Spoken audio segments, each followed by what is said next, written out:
there this morning, and the operation is still on. And there you have one Chinese going running up there, and it's been given a hot chase by the Vanguard team, and he knows his route very well. And there, another dark-skinned man.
So it's the morning after the raid in Biposo, in Damenfi East district of the Western region. And here, I thought the last place was our last part of call, but it so happens that this place here indeed is the last port of call. And one Chinese and one dark-skinned young man have bolted. They were given a hot chase, but they know the terrain so well. You know, we had 14, so 15, 16, 17 miners have been picked up in Biposo.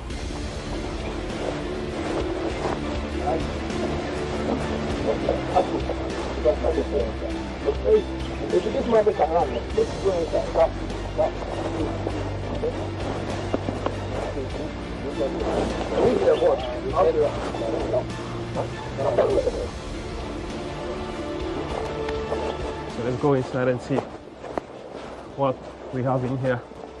And as usual, I see car batteries, I see gas cylinders, 2 fridges, a standing fan, cooking utensils. I see some crates of eggs, gallons, and I must say the gallons are filled with some kind of oil or fuel, if you like. I see cement bags, and I see lots and lots of mining equipment scattered within the wooden makeshift building situated at Biposo. And now the building is being searched by the police. The investigators who are accompanying the Vanguard team have started their work, and it's starting here at the last port of call, where 3 Chinese have been picked up. One of them has. So the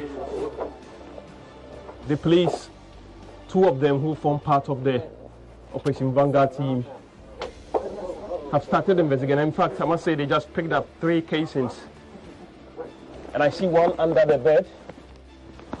So in addition, it will be 4 casings, and now he's being questioned as to where he keeps the weapons, and he's being evasive.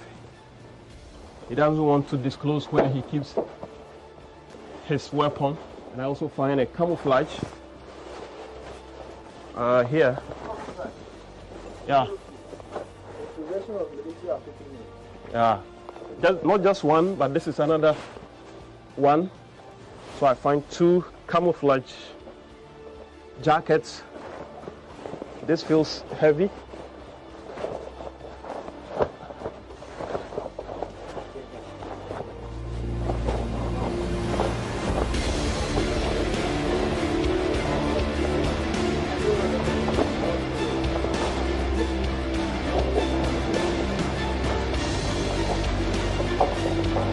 And still in search of the weapon. So this is the black. I can see the black. The black is actually what the miners call it, but it is the gold. The primary source of gold is what we have in this basin. It's filled with the black, and I see a bucket with what looks like a washing machine, and the black is quite a lot in this basin. And so after doing the damage to the environment, they bring it in here, and this is where the washing actually takes place, and finally they are able to extract the pure gold out of it. And in the background you can see the washing is being done, but upon seeing the joint military and police Operation Vanguard team, they've all bolted, abandoning 2 excavators and a washing machine. I see another washing machine up there. So 2 washing machines, 2 excavators, and a pumping machine all have been abandoned here at the mining site. As the demolition is taking place, you can see far above the pits, the townsfolk who have given out their lands to these Chinese miners to be pillaged have converged here and are looking on as the mining machine used by these Chinese miners are being destroyed by the Operation Vanguard team.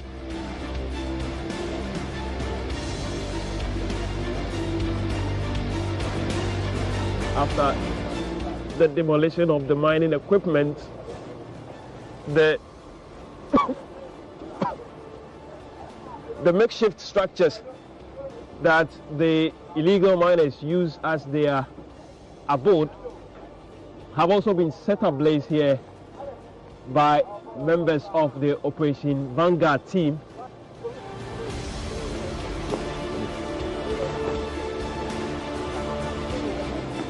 Thousands of liters of diesel and petrol used by the miners to power their nefarious activities in the forest have been destroyed in the operation. Makeshift structures serving dual purpose as shelters and laboratories where extraction of the real gold takes place are also being crushed and touched by the team. Excavators and earth-moving machines are confiscated in the process, and where low-bed trailers can't get to due to lack of access deep in the forest, the equipments have been immobilized by the members of the Operation Vanguard team with the technical competence. Giant washing machines with trapped gold dust are being mangled with the excavators, all in a bid to break down the financial muscle of the defiant miners. At the last count, the Operation Vanguard team had carried out not less than 700 operations in the Western, Eastern, and Ashanti regions, where the team has forward operating bases to take the war to the defiant miners. About 1,060 rebellious miners have been arrested in the process, including foreign nationals, as explained by the spokesperson of the Operation Vanguard team, Squadron Leader Omani Ejeyi. About 1,059 arrests have been made so far. And in 1,059, we know there are other foreign nationals involved in the illegality. Can you break it down for us?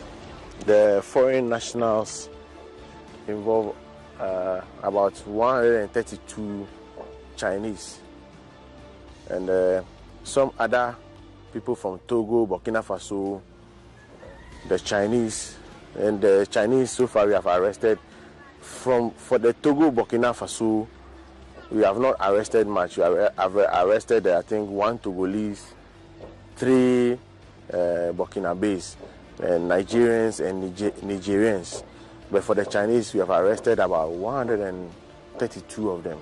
And how many of these individuals are facing the courts now? You know, when we conduct operations and we arrest individuals, we just send them to the nearest police station within their area of operation. And almost all of them are before court. Almost all of them are before court. You can see that on authority? Yeah, I can see that on authority. And you have the slightest idea as to the number of those individuals who have been sentenced, if you like? Those individuals who have been sentenced are around 73. A huge chunk of the over 1,000 suspects arrested by the Operation Vanguard team have been put before the law courts, with many slapped with fines and laid out jail time. But the Joint Police and Military Task Force wants a more punitive sentencing regime. When it comes to the deterrent nature of the punishment, that is where I seem to have a little problem. Because if you go to the court and you give somebody, let's say, 2,400 fine, a suspected illegal minor, then if he goes back to the community, what signals is he sending out there that you can just go and do it and you'll be fined and then you pay? And you get away with it. You get away with it. I hope you're understanding me. Yeah. So you would rather want to see a much more deterrent action being taken or sentencing regime? Yeah, and that will give us also some morale, although we are well motivated by superior commanders. I'm talking about the CDS and IGS. He also tells me how difficult it has been for the Joint Police and Military Task Force to flush out the miners who have now adopted evasive strategy, strongly backed by influential people in society. One of such is this physically challenged man who is known in this area as a negotiator. Anytime the task force makes arrests, he would boldly approach to negotiate the release of the illegal miners. But this time round, he was quick to crawl back into his car that brought him into the forest and speed off when he saw our cameras. To his V8 vehicle and he's leaving sight. Clearly, some motive